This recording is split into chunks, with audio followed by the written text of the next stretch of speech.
Conselho Ministro aprova decreto-lei regula funcionamento do balcão único no portal municipal onde reforça a descentralização administrativa.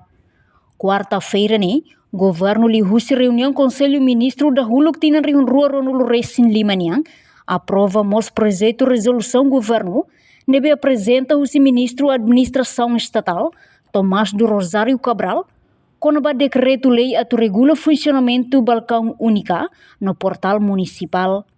Decreto-lei reforça a descentralização administrativa no modernização do serviço público Sira Timor-Leste no balcão único se implementa e o município Roto inclui Atauro. Tirmai acompanha a declaração completa do porta-voz Conselho Ministro Hermenegildo Azil Pereira.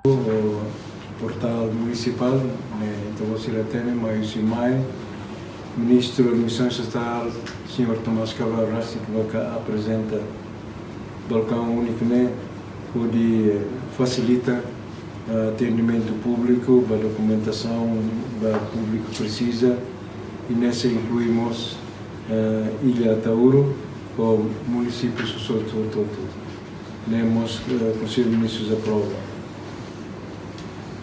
Decreto-lei não veio a alteração, então a sexta alteração, Decreto-lei número 8/2013, com o regime jurídico, Programa Nacional de Desenvolvimento de Sucos, Babainte Bolo, PNDS.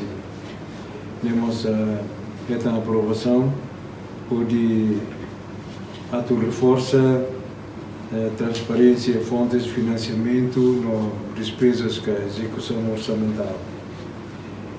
Ligado ao nosso IDANEM, que o Conselho de Ministros aprovamos decreto do governo mais outro, o Sr. Ministro Tomás Cabral, com a orgânica secretária técnico do Programa Nacional de Desenvolvimento dos Sucos, PNDS em orgânica.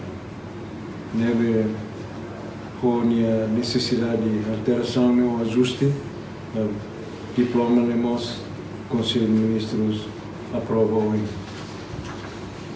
Enquanto diploma nemos consolida no habelar funcionalidade portal municipal, nessa plataforma central para acesso à informação no atendimento público eletrônico será, onde promove transparência na participação cívica. Reportagem Fifanha de Carvalho, Televisão Timor-Poste. Janela informação ba Emohoto. Atua tem informação atual dia Clio. Kita haluha. Haneham botão subscribe, like. Halo comentário no Fahia Tutang ba media social Hoto.